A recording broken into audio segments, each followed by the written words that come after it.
What's up, everybody? This is Stacking the Box College Football Edition. I am your host, Reed Wallach, joined today by my esteemed colleague, Cody Williams. Cody, what's going on, man? How's it going? Going good, man. Enjoying a little bit of fall weather. And, it really feels like football season now. Yeah, it's getting to the nitty gritty of the football season. Week 8, somehow, some way, already upon us. Few big games to get into, which we're going to in our Week 8 betting preview. But we, of course, have to recap what happened last week. Washington defeats Oregon in a thriller. Maybe game of the year so far this year. We could discuss that. Injury news dropped Monday afternoon that Brock Bowers is going to miss differing timelines, I'm saying, but definitely going to miss extended period of time with a high ankle sprain. Alabama, close call there. So a lot to dive into. Before we kind of recap the week that was, let me tell you about DraftKings and this crazy promotion they were running. If you sign up with DraftKings using the code STB, which stands for this fine program, Stacking the Box, you will get $200 in bonus bets and a no sweat same game parlay every single day until the end of football season. So again, that is bet $5 when you sign up with the code STB. You get $200 instantly in bonus bets and then a no sweat single game parlay every day. Crazy. So this helps out this fine program, Stacking the Box, if you subscribe with the code STB. And you can check out the episode description, whether you're watching live on YouTube or the podcast. Just check the episode description for more on that. So let's get ready to roll here. Let's talk some Week 7 fallout. Washington holds on to beat Oregon 36-33. Oregon loses the fourth down battle, I'd say. They go for it at the end of the first half. They go for it, I want to say, in the middle of the third quarter and don't get it. And then they go for it game on line, similar to last year's game between these two. They go for it again on fourth down, a similar play call on third down, I should say. They don't get it. Washington ends up scoring a few plays later, and they end up taking home the game. Oregon misses a game-winning field goal, pushes it right. So Washington now, this was always going to happen. The winner of this game was going to have the Heisman favorite, the team that looked like they were going to represent the Pac-12 in the college football playoff. It didn't matter who won. This was going to be the narrative that comes out of it. So, Cody, my question to you, I'll start because I think there's a few ways we could unpack this. But my question first will be, do you believe that Washington is a true college football playoff contender? Absolutely. I think you put it perfectly. Like, whoever won this game was going to be like the leading, contender out of the Pac-12 to make the playoff. But I think they're both playoff worthy teams in terms of like their quality. Like, I think if you see these two teams playing on a neutral site 10 times, their records are probably 5-5. Like, I think they're very evenly matched, but I think they're very upper echelon teams as well.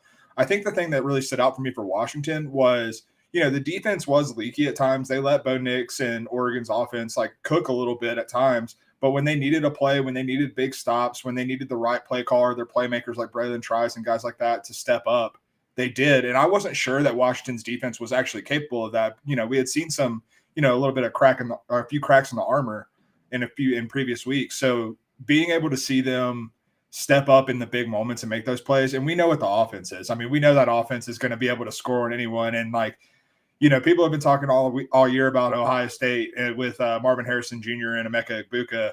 Rome Odunze is not far behind Marvin Harrison Jr. And this trio of wide receivers that Washington has is the best trio by far, bar none in the country. Yeah. I think Washington's a college football playoff contender. Still don't know if they're going to get there. Personally, I think Oregon played the better game. I think Oregon's. Yeah. I said before the week, we were talking on this show, I thought Oregon was the better team. And similar to that Texas Oklahoma game, I'm not going to try and get bogged down. I mean, it doesn't really matter, but I still believe that I think Oregon's the better team with more counters.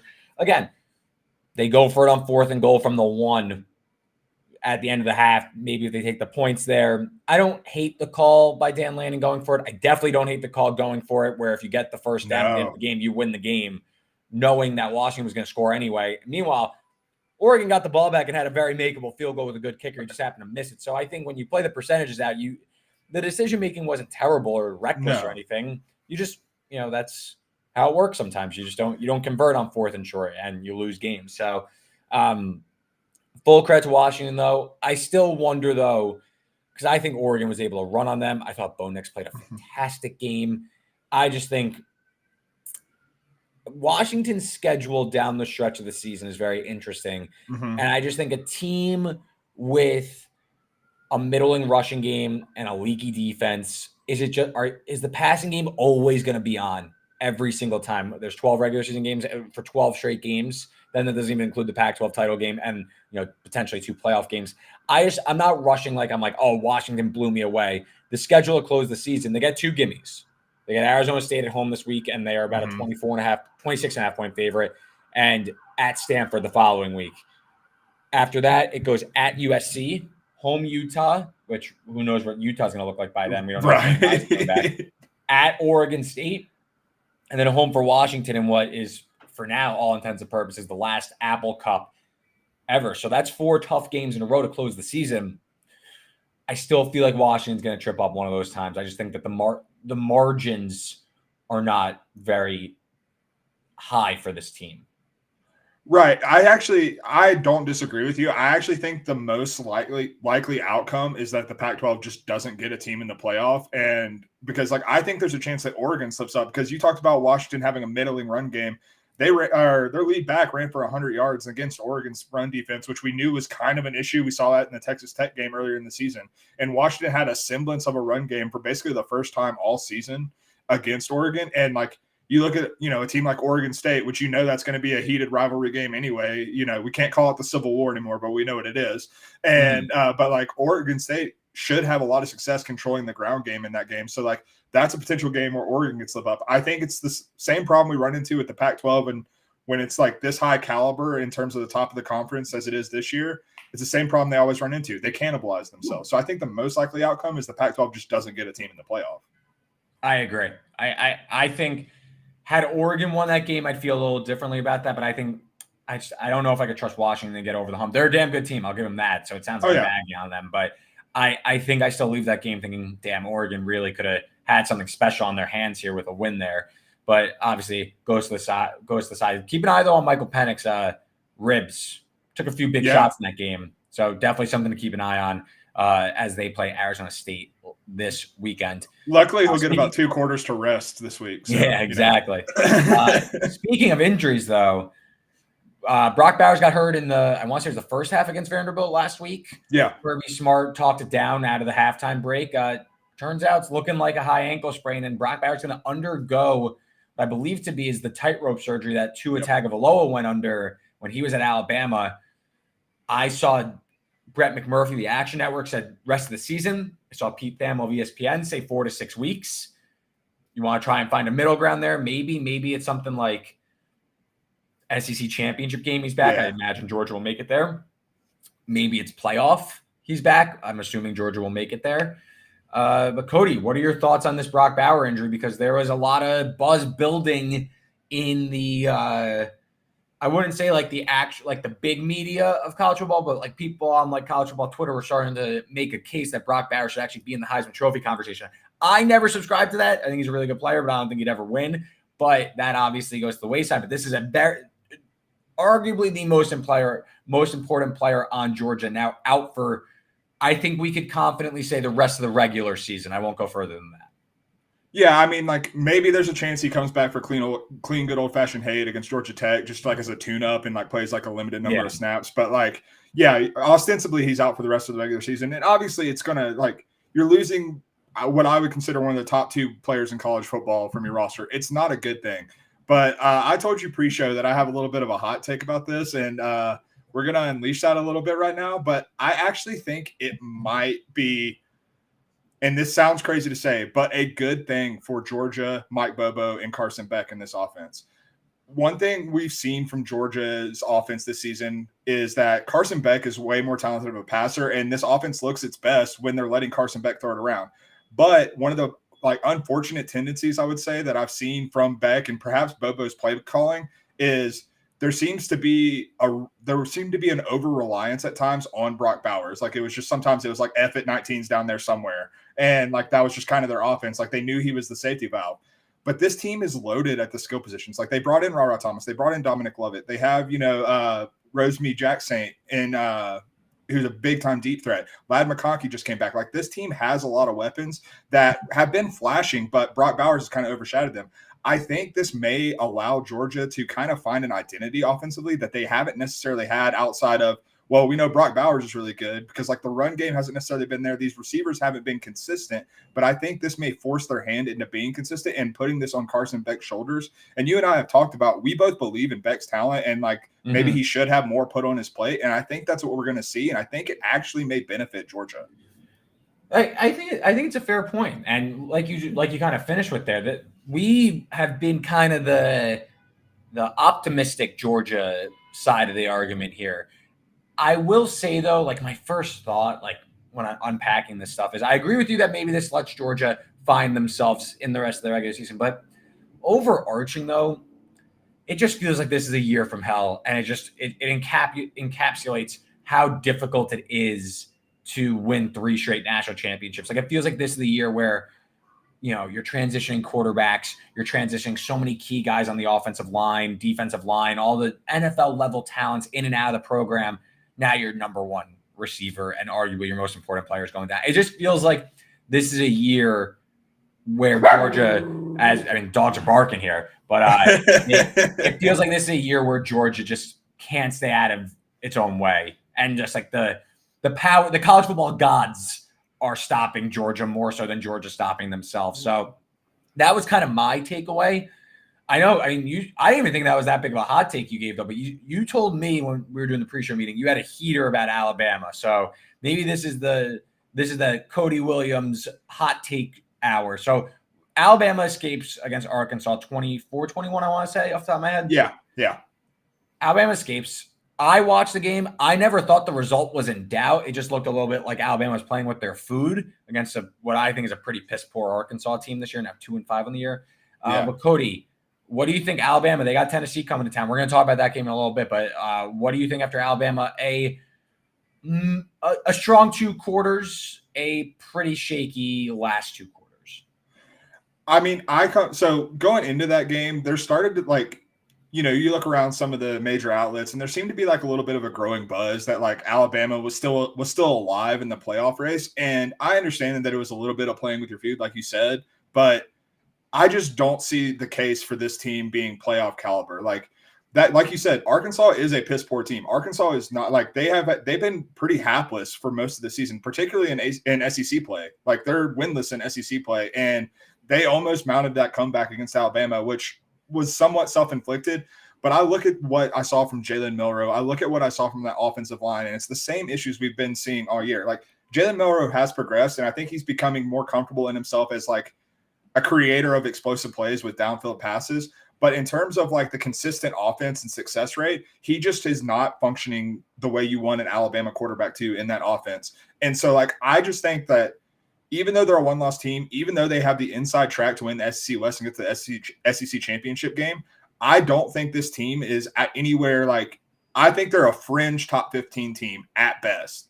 And I just think that there are too many problems in where Alabama traditionally under Nick Saban has not necessarily had to worry about. Like the offensive line, even when they have a down year, they're not like aggressively mediocre like this offensive line is. The defense – extremely talented this year, but it is not that elite level defense that we've seen from Alabama. Like we've seen from Texas and other opponents, like even Arkansas in the second half, that they can be taken like advantage of in that situation. So I just don't see that this Alabama team does, if for anything other than the name on their jersey and the A on the side of their helmet, I don't think they deserve the respect that they're getting. Yeah, I agree. I also I don't think the path is there for Bama to get in. I think it would come down to they have to upset Georgia, and I just don't think they're dynamic enough to upset Georgia in the SEC championship game. So I don't think Bama is going to end up making it. I think they're pretty good. I think that I think Jalen Milroe is fine. I said from the beginning I think they should start Jalen Milroe, and he gave him the best chance. I kind of bagged on him going to the Texas A&M game, but I will say this: Jalen Milroe's deep passing, it's a lot of YOLO balls, but it's been working out for him. He's completing 61% of his passes over 20 yards. I mean, he's taking the top off of defenses. Down to down, Alabama still is a national average, which, like, for Alabama standards is terrible, embarrassing for a Nick Saban-led ball club. So down to down's pretty poor, but I think given the state of the SEC this year with some of these offenses, and we're going to talk about this game against Tennessee in a little bit, but even like, you throw in Texas A&M, Arkansas, Mississippi State, if we want to go back to that one, a lot of these offenses just aren't dynamic, where all you need is to lean on to get the SEC championship game at this point is you need to lean on your stout defense, which has been up to par, in my opinion, sans a few deep shots from Texas, which I don't think is like that bad or anything. And then play the field position game, withstand some Jalen Milroe sacks, and then hit some deep shots and win the field position battle. Get enough scores and you go home and win a physical ball game like 2009 style. So I think Alabama has found a recipe on how to win games. I don't know if it'll work when it's like it's Georgia, it's college football playoff time. I don't know, or even LSU maybe. Like I don't know if it'll work then, but I think Alabama, I'm on a different page than you here because I think Alabama's actually trending up. I just think that we end at the same conclusion where the ceiling is pretty defined here of it's a pretty good team, not a great team. No, and I'm not even saying I agree with the idea of them trending up. Like I think Jalen Milroe's progression and finding kind of like his niche as a passer is, an obvious sign they're trending up because I think early in the season that both him and Tommy Rees were trying to figure that out, trying to figure out what this offense was. I just think that like you said, the end result is this trend up is trending up to an imperfect product. Like it's not, and like, to be clear, when I'm dogging on Alabama, it's Alabama. We're grading on a curve here. Like it's the biggest curve grading system that we could possibly have. It's Alabama. Like bad for Alabama is a top 15 team in the country, not a top 3 team in the country. Yeah, no, totally. We'll see. We're going to talk about this Alabama-Tennessee game in just a few minutes. But before we start previewing Week 8, once again, new users at DraftKings, use the code STB. It is in the bottom right if you're watching on YouTube. STB stands for Stacking the Boxes Fine Program. If you do that and you sign up and you bet $5 on any sporting event, maybe it's one of these games that we're about to break down and give you some good advice on, you get $200 in bonus bets and each day a no-sweat single-game parlay every day for the rest of the football season. This offer is only available to new customers who are 21 plus and physically present in legal gambling states. Please remember to always gamble responsibly. Again, promo code STB, bet $5, get $200, no sweat single game parlays. I mean, it's an absolute no-brainer. And if you sign up, you help this fine podcast. So why not do that? So again, promo code STB over at DraftKings. Okay. Recapping last week, I got screwed. It was my turn to get screwed last week. 2-4 for me. Cody, you went 3-3. So we're hanging around here. I got to complain, though, because Oregon, team total over 33.5. Who knew I needed the key number of 32 or 33 to get over the team total? Oregon loses 36-33 on a game-tied field goal attempt, and that cost me a 500 week. So year-to-date, still 23-28-1. I got to turn around. Cody still trailing behind me, 20-31-1. But hey, second half of the season, I think we're both going to turn around. We got 2, 4, 6 picks this week. A lot of buys this week. This isn't like a banger week of college football relative to some of the other ones we've had, but still a handful of key games. We're going to get into Ohio State, Penn State. We're going to talk some Alabama, Tennessee. We're, of course, going to have our Sickos Pick, which features 2 Power 5 conference games, and of course some upset picks, which I got screwed on one pick, Cody, but I also hit Pitt outright on the show. So what was that? You also hit Stanford too. You were on the upset train. Those were your 2 wins last week with Stanford and Pitt. So, hats off to you there. Let's go. All right, let's start with our favorite total bet this week. Cody, where are you taking us? I mean, you've got to go to Old Faithful, which is Service Academy unders. Air Force and Navy under 36.5. Tom Fornelli at CBS Sports. I have the historical numbers. Or you go. I also have the historical numbers. I want to shout out Tom Fornelli of CBS Sports because he's the first person I remember actually really getting on this train. But since 2005, in games where service academies face one another, the under is 42-10-1. And the last loss in that was Army-Navy last year, which would have gone under, except they went to overtime, scored 17 points in overtime, which is what killed the under. So very profitable trend. Over 80% of the time, this bet is hit. And I will admit that at full strength, Air Force's offense would have me actually a little bit worried about this under. They're 7th in the country in offensive EPA, undefeated Air Force Falcons, but they're without QB Zach Larriere for this game and potentially for a while. So that makes me feel a little bit better about it. But more importantly, Air Force's defense is 11th by EPA per play overall, and Navy is 112th in offensive EPA. Navy's just a really bad football team. But more importantly, the reason these service academy unders have been so profitable is because these service academies all run the triple option, which means the clock is never stopping. It's just constantly running. Even even if Navy has a 3 and out, that clock's running probably 3 minutes off the clock nonetheless. So 36.5. I just need less than 5 touchdowns. I'm pretty confident that with a backup quarterback for Air Force and everything that Navy has to offer against Air Force's defense, I think this is an easy play. Might be a backup for Navy also. Levitai got hurt last week too, and Braxton Woodson, I believe was his name. He came in and he finished the win out against Charlotte. I bet this as well. I agree. I think I pretty much bet it every year, so I don't see why stop. It might not hit this time, but doesn't mean listen, it keeps getting bet down. I'm not gonna say blindly bet it, but over time it tends to hit. So if it loses this time, it tends to work itself out. So I don't disagree whatsoever. I think also what really to me is even more important than the clock always running limited possessions. Most of the difficulty in guarding and defending the triple option is it's unique. It's nothing you've ever seen before. You don't practice it very often. The only time you practice it when you're playing one of these teams, and typically you're only playing one of these teams a year. Only 3 teams really run it. These teams run the same scheme. They run the same offense. They know how to defend it. They know the nooks and crannies to the triple option. So that's why these drives stall a lot. Inside close, they know how to defend it. They know where they're going to go. I mean, I don't want to play like psychologist, but there's a lot on the lines. The Commander-in-Chief's trophy, a lot of pride between these 3 teams, Air Force, Army, and Navy. And then, of course, obviously, the time. I mean, if there's no explosives, you're talking about like 10-minute drives. And if they don't score, that's a quarter with no points, basically.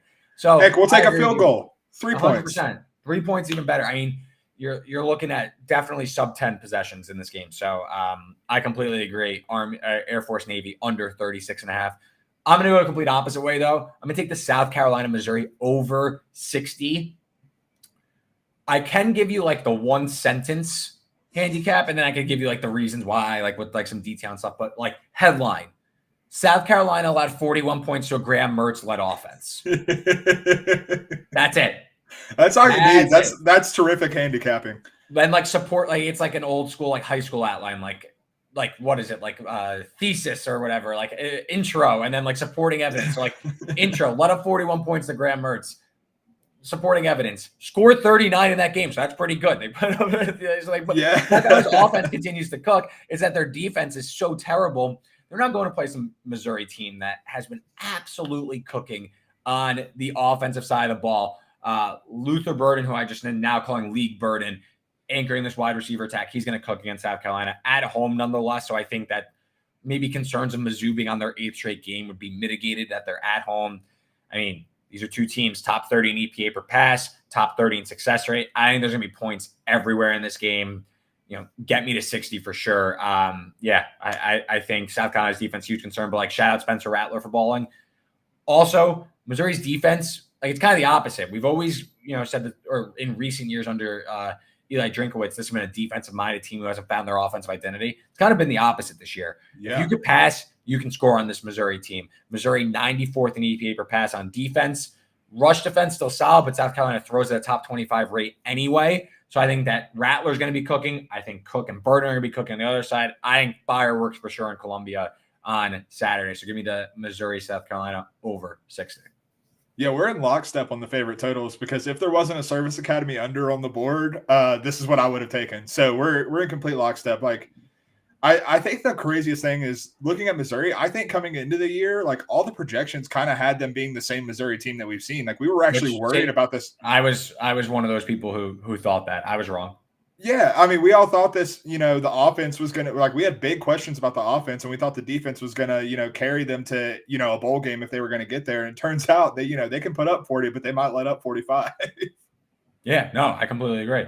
So let's move to another game where it looks like we're going to be in lockstep. Alabama, Tennessee, Bryant-Denny Stadium, rematch from last year's absolute thriller yeah. where Tennessee wins, kind of announces their return to college football elite level program. They defeat Alabama on a knuckleball field goal, winning at Neyland Stadium. Change locations here. We're in Tuscaloosa on Saturday. Tennessee, I mean, we spoke about Alabama earlier, so I don't want to talk too much about how we see this, because I think if you're listening and watching this, you understand where we're at here. Tennessee, though, one of the easier strength of schedules in the SEC to date so far. Mm-hmm. They've had their bye week already, so we haven't really seen this team all that much. And then we get them against Texas A&M last week. Cody, I know you were on A&M. I ended up betting Tennessee. I was very stressed out the entire game. I did not enjoy my bet on Tennessee. I know I won my bet, but it wasn't very fun. Anyway, Tennessee just one touchdown drive the entire game. They had a punt return with some really good field position. That being said, I think this Tennessee offense has a ton of concerns with Joe Milton at quarterback. Oh, yeah. They are PFF grade 96th in passing offense this year against a pretty suspect strength of schedule. This game against Texas A&M against a leaky secondary that we just saw Jalen Milroe take the top off of. Joe Milton was not able to get anything going downfield. Again, there's no touch on that deep ball. They were able to run it pretty well, and I've been impressed with Tennessee rush defense, and honestly, I've been pretty impressed with Tennessee defense to an extent, given what they were last year.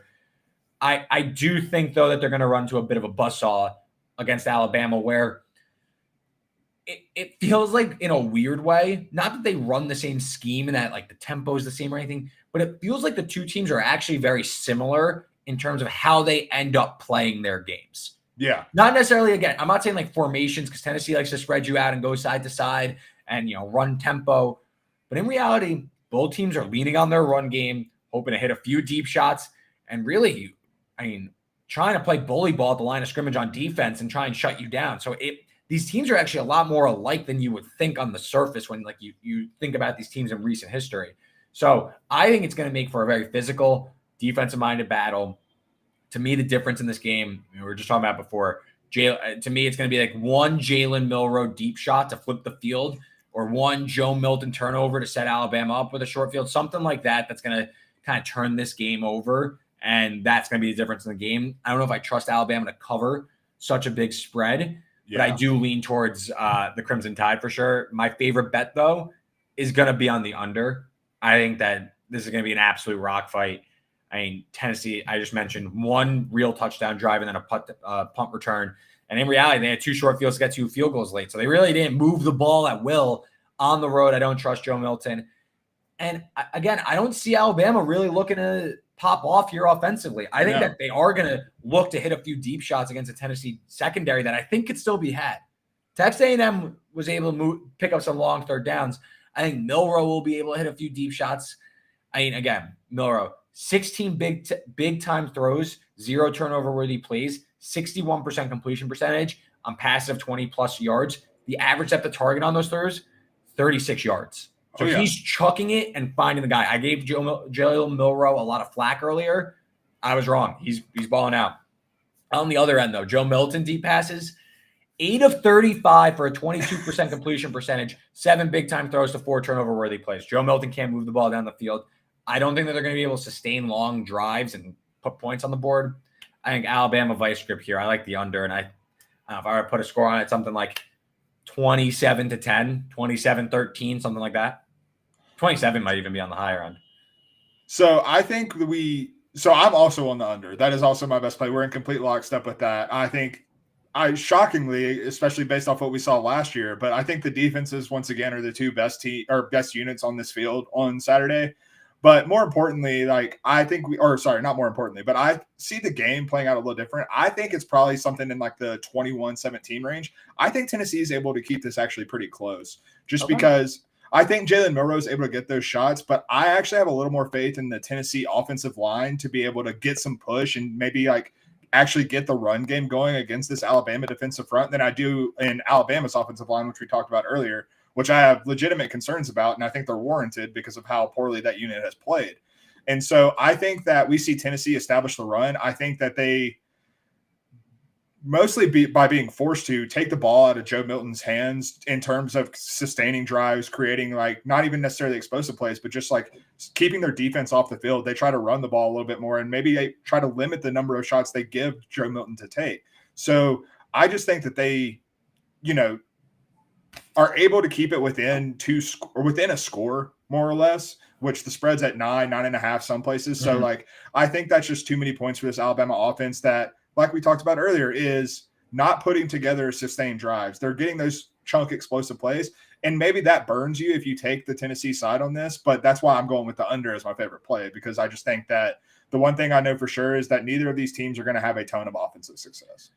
Yeah, I mean, Tennessee 19th in defensive success rate, Alabama number 2 in the entire country in defensive success rate. Particularly if you want to look at the run game, Alabama 6th in defensive success rate, Tennessee 12th in defensive success rate. So if we think that this is going to be a ground and pound type game, it might be some headbanging going on there and not a lot of chunk plays for either offense. So we're both in lockstep there on the under. Let's talk about the other big game of the week. It's going to be Penn State, Ohio State.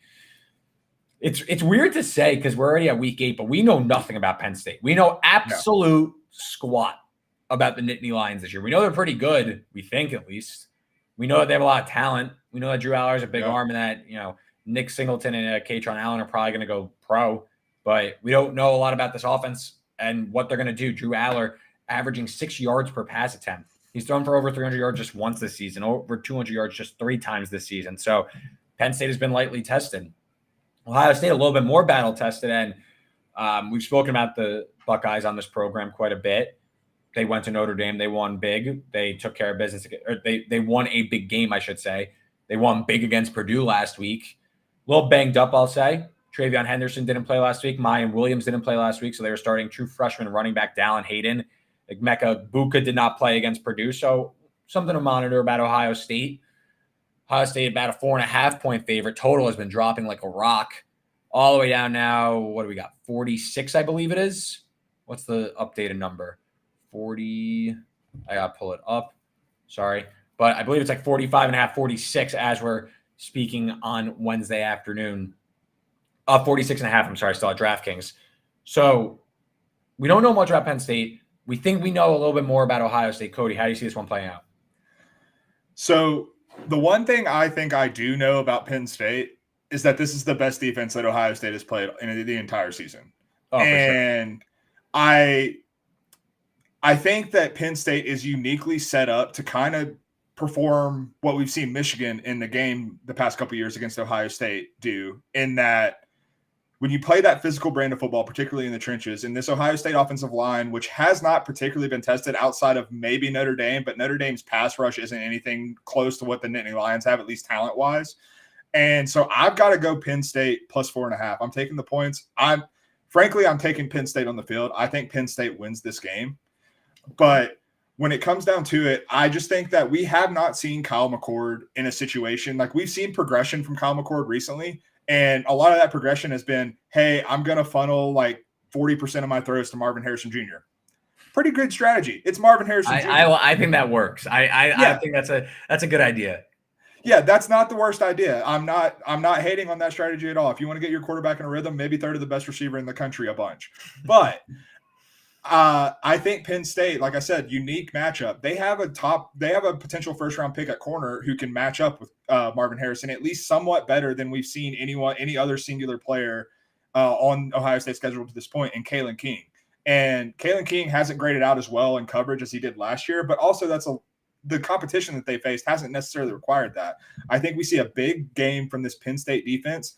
And I also think that when we're talking about the unknowns about the Penn State offense, I have a confidence that they're going to be able to run the ball. This is one of the best offensive lines in the country as well. Penn State is stout in the trenches, and we've seen that despite how talented this Ohio State defensive front is, they've been talented in the past, and teams like Michigan have been able to push them around in the trenches running the ball. And I think we see Penn State able to do that, especially with the Katron Allen and Singleton, the ability to keep those running backs fresh, to where you're not just running, an Audric Estime from the Notre Dame game. You're not just running him into the ground and to where he gets banged up and tired. So I think they're able to control that, but I also think they've been playing possum a little bit. I think that Drew Aller has that deep passing game in it. They tried to flash a little bit of it. Last week against UMass, because it's UMass, but it was also raining and really ugly and not exactly the best game to try deep passing in. And so they quickly abandoned it and went back to the short throws. So I think that Drew Allar is able to take the top off of this defense. I still am a little dubious of this Ohio State secondary overall, and I just think Ohio State has more advantages when you look on paper in this game. Yeah. I don't know how I feel about this game. I thought I'd like Penn State a lot more when we got to this game. The more I think about it and the more I dug into this game, I don't know. I wish I saw Penn State play like any team with a pulse, just any team. Didn't have to be a good, like that good of a team, but like just a team that like within 3 touchdowns could hang with this team. Like I'm a little nervous. And listen, maybe James Franklin, I don't want to give him too much credit because I'm not a huge James Franklin fan, but maybe this has been like such a rope-a-dope and like such a we're not going to show a single thing until we absolutely need to. That would be now. I mean, they played Illinois. Drew Aller didn't look so great. You know, they won, but I believe they forced like 4 turnovers in that game. I'm struggling to see Penn State because to me, Penn State might be, they're better on defense, but their offense might be a lot of Notre Dame, where Penn State's receivers can't win on the outside. And Ohio State strength is on the rush defense. They're very, very capable of stopping the run, even with Singleton and Allen, and you're at home. I mean, listen, Drew Allen's completing 75% of his passes, but most of them are coming on throws of less than 10 yards. They're all checkdowns. There's no deep shots whatsoever. Drew Aller this year, where's this number? Where is it? I believe he only has 1 big-time throw this entire season, which is ridiculous. That's 0 downfield shots whatsoever. So again, can he do it? He has a big arm. He's 6'5" quarterback. Big arm I've seen from last year when he stepped in for Sean Clifford. But is it going to come today or on Saturday when they play Ohio State? Because if you think about it, why did Ohio State lose to Michigan last year? It's because they didn't respect J.J. McCarthy to take the top off the defense and play action deep shots. And Ohio State sold out to stop the run. And J.J. McCarthy went to Ohio Stadium and hit those deep shots, and Ohio State ended up getting smoked.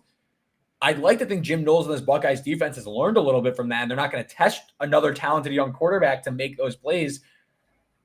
I'm just a little concerned that we haven't even seen Aller try these throws. Right. You know what I mean? Like, I'm a little concerned and wary about the Penn State side. That being said, you're right about Penn State's defense. They're absolutely fantastic. I don't think Ohio State's offensive line has been that great.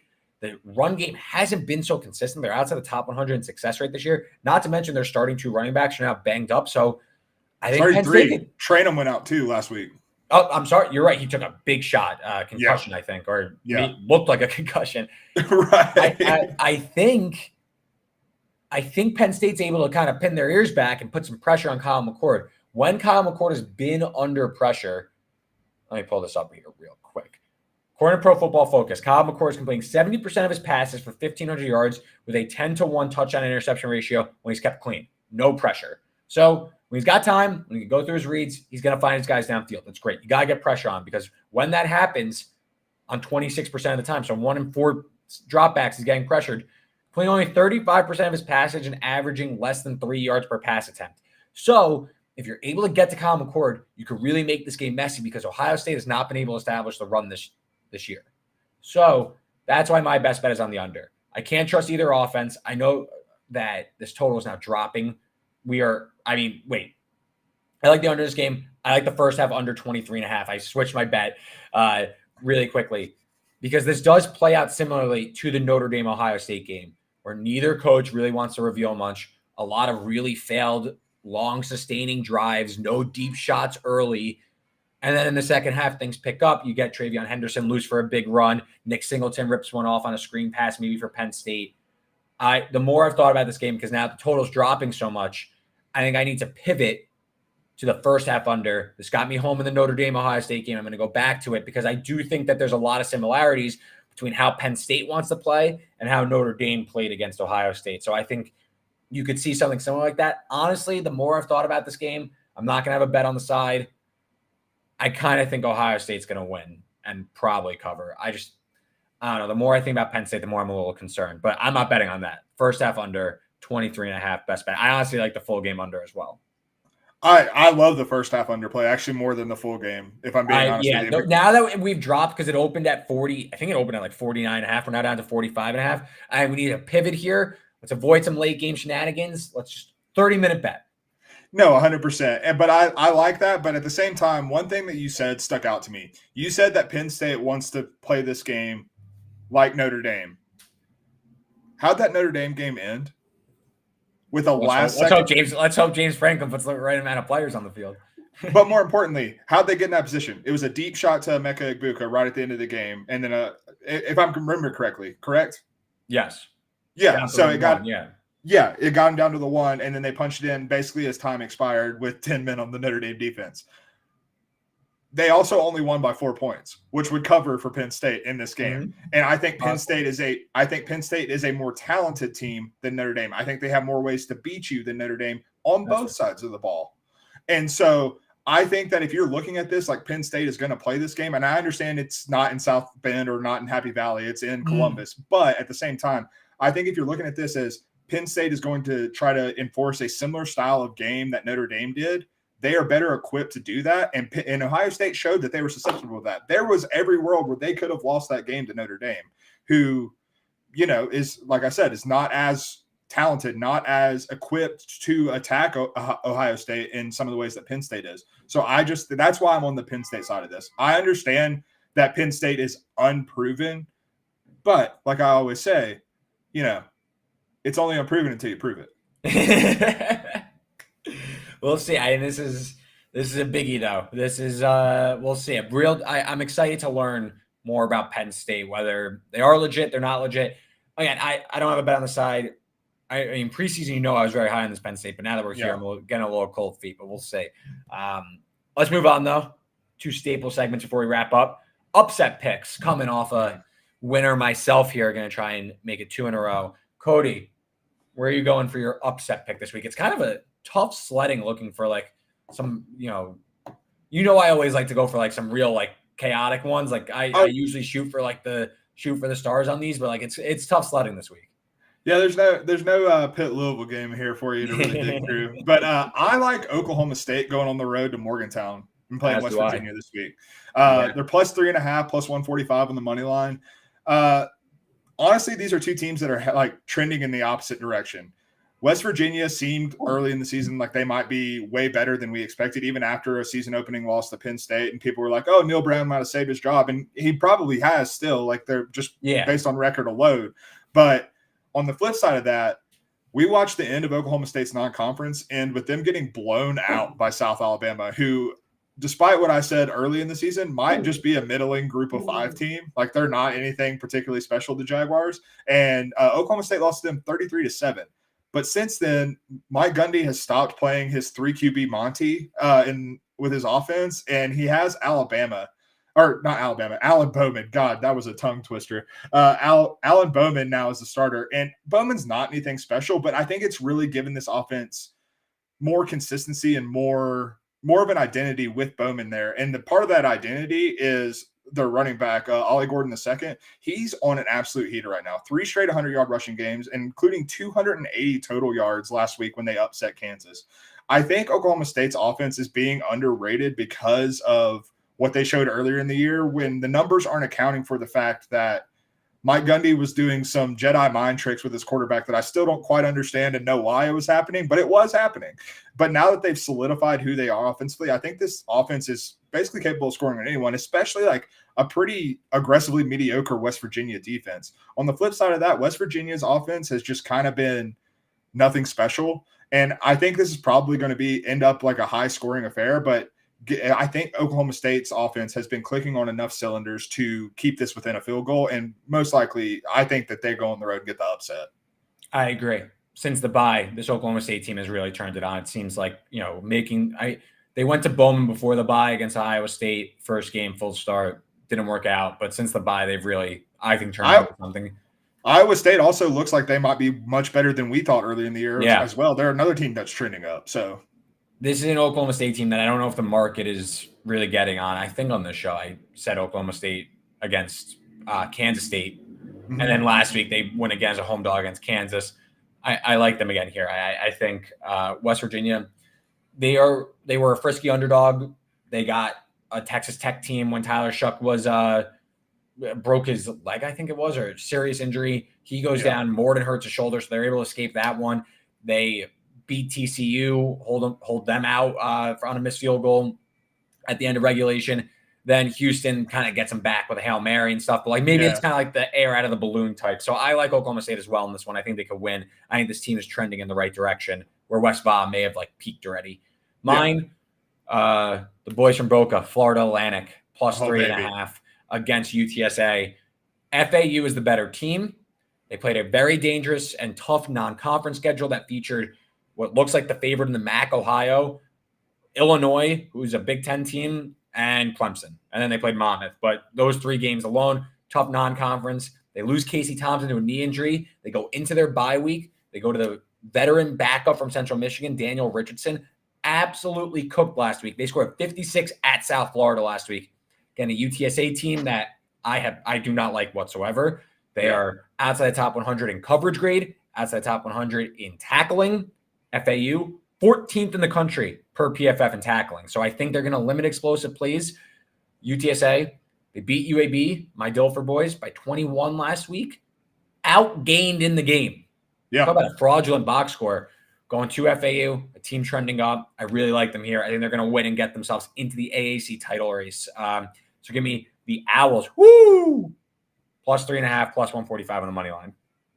College basketball season is right around the corner, and FAU is a top 10 team in the country in college basketball season. So you gotta love the pick. But no, I 100% agree with you. This is an FAU team that, frankly, I didn't really know what to make of it, and it's one of those instances where I think losing Casey Thompson might actually have been a blessing in disguise because we know what Casey Thompson is, and it's not anything particularly special. Now they have someone in Richardson who is just. He's not going to be an NFL prospect or anything, but he knows how to run a functional offense, and he's done it for a very long time. And like against this UTSA defense, like you said, they struggle in coverage. I mean, I'm sure you had eyes on your Dilfer boys and UAB, but like they were throwing the ball pretty easily on them. It was just a couple costly mistakes and like basically luck. The reason that UTSA won that game by 21. I think FAU is a better team than UAB. On top of that, and when UAB is already outgaining UTSA. I think they're a very live dog. Yeah, I think this number's kind of crazy. Primetime game. Bunch of games in the late slate that I think are going to be super intriguing. We got Clemson traveling down to Miami to play the Hurricanes. We got Duke FSU, which is going to be my pick. We got Michigan trying to continue to just destroy teams going to East Lansing to take on their rival Michigan State. What else on the night slate? We got USC, Utah, big game of Pac-12 implications. So a lot going on the night slate. Cody, where are you looking as your favorite bet? I'm taking Michigan to keep beating the absolute crap out of everyone they play. Yeah, minus 24.5 at Michigan State. The only reason I could potentially think of why Michigan doesn't cover this number is if Harbaugh just like calls off the dogs. But given what we've seen between these two teams in the past couple years, particularly the tunnel fight last year, there's a lot more bad blood in this rivalry than there has been recently or in years past. And not that there's ever good, not bad blood between these two. And so I think Harbaugh tries to pour it on them. And I don't think Michigan State has really any answer for that. Michigan State is one of the worst offenses in the country. And Caden Hauser, they replaced Noah Kim and Caden Hauser at quarterback. And I think it's a little bit fool's gold that people might be buying into Michigan State, like maybe upticking a little bit offensively because they put up 24 against Rutgers last week. 10 of those points came on short fields, and 7 were off a defensive score. So that means he only actually led one full touchdown drive, which was the game. And they blew like a 3-possession lead in the fourth quarter. Exactly. Yeah, and their one touchdown on a full sustained drive was the opening possession of the game. So when they were on script, they were able to do it. Other than that, they did not have a drive that went over 50 yards. So, this offense is just not capable. And now you're going against the best defense that they played in Michigan, perhaps one of the best defenses in the country. I just don't like if Michigan State got shut out in this game, it would not surprise me. And Michigan State's defense is far better than their offense, but that's such a low bar that I think Michigan is just kind of still going to be able to do whatever they want. They may not score on every possession, but I think J.J. McCarthy is going to be able to cook against them. I think Blake Corum, Donovan Edwards are going to be able to run the ball pretty consistently against them. I just don't see how this isn't a 4-score game. I completely agree. I'm probably going to bet this one myself. I almost think it's the other way. I think Michigan State might come out like kitchen sink style and try and A few trick plays early, similar to what Indiana tried last week. They only scored on a double pass. But like and then lost 52-7. Yeah, like rivalry game, maybe Michigan State, you get like a big effort early, and then Michigan just kind of wears them down and they end up pulling away. So I like Michigan there. My pick, Duke, Florida State under 49. Maybe Riley Leonard plays. I'm a little skeptical that he's going to play. This would be the 3-week mark of a high ankle sprain. So this is like the beginning of when he'd come back. This is a guy with NFL possibilities. I don't know if he's going to come back. Also, like his best trait is that he can run. Right. So if he's not 100%, I still think Duke's going to struggle either way. On the other side, Henry Beelan, the fourth, he started last week. Duke beat North Carolina State. He also only completed 4 passes in the game. 2 for touchdowns, though. Yeah, so Duke didn't have to do much through the air. This is obviously now going on the road, night game, Tallahassee. I think good spot for FSU to really kind of flex a little bit. That being said, Duke as underdogs in their 2 games so far this year against Clemson and Notre Dame. I know that those 2 are very different than Florida State, especially in the pass catching department, but Duke has tried to slow games down, keep the defense in front, keep the offense in front of you, limit the big shots, try and make the team go down the field. Duke, one of the best explosive pass defenses in the entire country, top 10. I think FSU is going to win. I think FSU is going to cover. I think Duke's really going to struggle to move the ball. I think Duke can maybe make the scoreline look a little bit respectable, though, with their defense. I think that this can maybe be something in the neighborhood of like 34-10, something like that, where FSU gets theirs in. We still know if Jordan Travis is all that healthy with his shoulder. I don't know if FSU is in the market to really run up a score here on Duke, a team that as a defense has done a fantastic job of limiting explosive plays and not getting into shootouts. I know FSU is a different challenge, but still, though, with what I think will be a backup quarterback, I think they're really going to struggle to move the ball. And this game is going to quickly turtle into kind of like running clock style, like, let's just get out of here. I think that's a great read on this game, especially with Travis being less than 100%. Like, I can see a world where FSU kind of unloads the chamber early and builds a big lead and then just sits on it, because I don't like whether I think I saw this morning that Elko is saying that Riley Leonard is going to play, but the tweet that was sent out was a little misleading because I read the article. He didn't say he was going to play. He said he's just listed as day-to-day and he's like working his way back towards practice. See, all I saw was a tweet. Thank you for reading. Maybe he plays, but I struggle to see him being close to 100%. And if he's not 100%, I think that Duke's in even bigger trouble because if you can't run, this FSU team is just going to chase him down and he's probably going to get hurt again. I lean towards him not playing because Duke still has a lot on the line going forward this year. They only have 1 loss, not an ACC loss, so they can still make the ACC championship game. Let me just pull up their schedule really quick while I filibuster. While you're pulling that up, I mean, NC State had a higher success rate offensively last week than Duke, like in that game, and Duke was lucky to win it with their backup quarterback. Like, their offense was not good. Like, it was quite bad. They just hit a couple of explosive plays to really like get them ahead of the Wolfpack. So now you're up against the Florida State team that we've had questions about their defense, but just ostensibly they're more talented than what we saw against NC State. Like, NC State has been a very middling team this year. So yeah, I think under is definitely the right play. At Louisville next week, Wake, at UNC, at Virginia, Pitt. So a lot's on the line for Duke, even with a loss here. I just don't think Riley Leonard gets rushed back. I think that they're much more focused on that at Louisville game as a big one.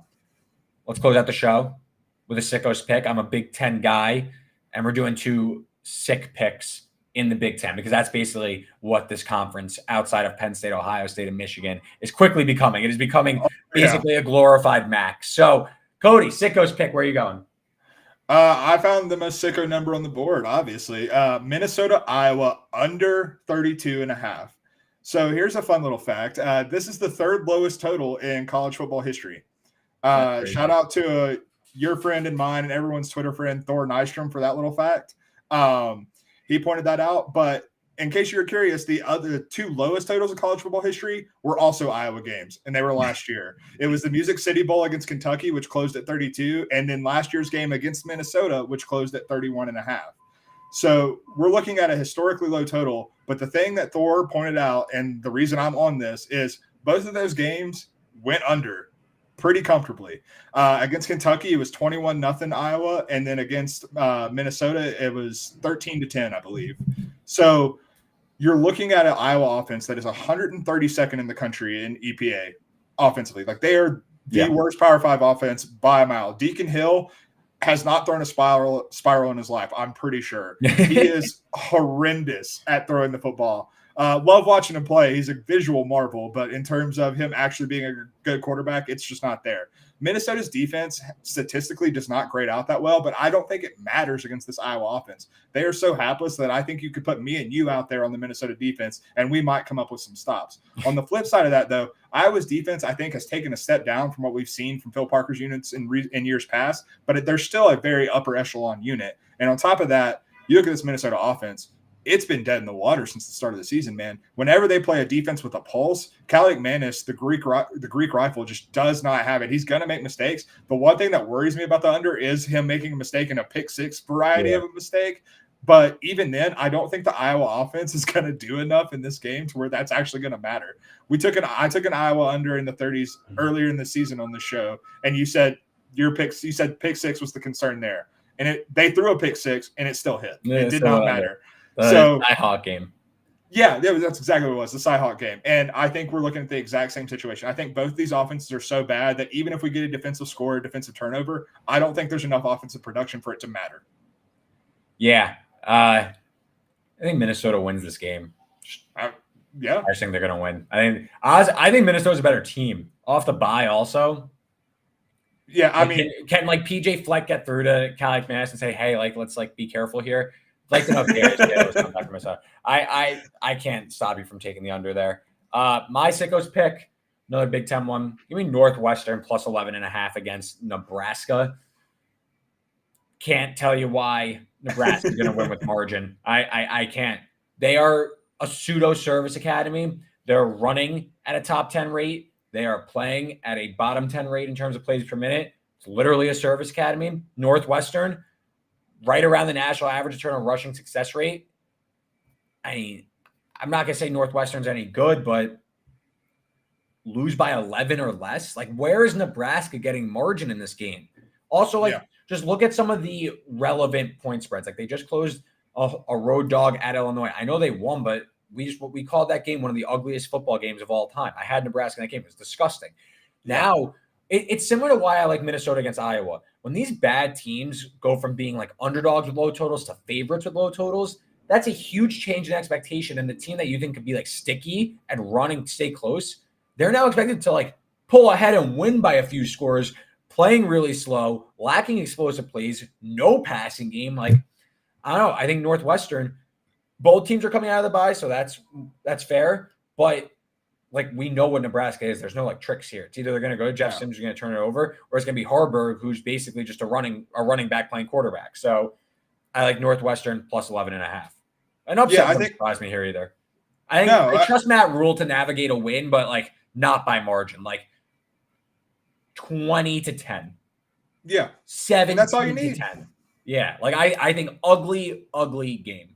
I mean, last week, I said, why is Colorado a double-digit favorite against anyone? I'm going to reiterate that. Why is Nebraska a double-digit favorite against anyone? It does not make sense. We're at the point in the year where, what you just said, like, some teams just can't be laying double digits. They just can't. Right. They're not built to win by margin. They're just not, especially in conference play with familiar opponents. Some of these teams you just can't trust to win with margin. We have enough of a data set now.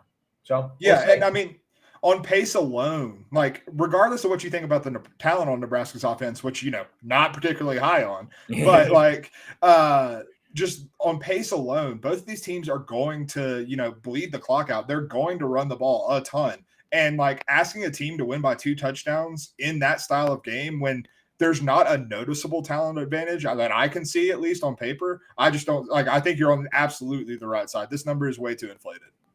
100%. You want to recap and get out of here? Let's do it. All right, what do you got? All right. So starting off with the favorite total, I have Air Force Navy under 36.5. Alabama Tennessee game, I am under 49, as are you. Then Penn State, Ohio State, give me the Nittany Lions plus 4.5. Also like them on the field. Give me a little bit of the sprinkle on the money line there. Primetime game, I'm going Michigan minus 24.5 against Michigan State. Just think the Wolverines blow the doors off of the Spartans. Upset pick, I've got the Pokes, Oklahoma State plus 3.5, plus 145 on the money line at West Virginia. Sickos pick, give me no points, no offense. Minnesota, Iowa under 32.5. Love it. For me, I bet South Carolina, Missouri over 60. Like Cody said, the Alabama, Tennessee under 49. I think that's our first like shared bet. Yeah. See how that goes. Penn State, Ohio State, first half under 23.5. Duke, Florida State under 49. Took Florida Atlantic plus 3.5 and plus 145 on the money line. Hoo-hoo. And Northwestern plus 11.5 against Nebraska. There are picks. If you like those picks and you want to bet any of them, make sure you do it at DraftKings Sportsbook with the promo code STB. That would make you eligible to bet just $5, get $200 in bonus bets, and a no-sweat single game parlay every day. Again, this offer is only available to new customers who are 21 plus and physically present in legal gambling states. Please remember to always gamble responsibly. Cody, have a responsible weekend. I will see you next Wednesday for our Week 8 recap, Week 9 betting preview. Yes, sir. Go Tar Heels.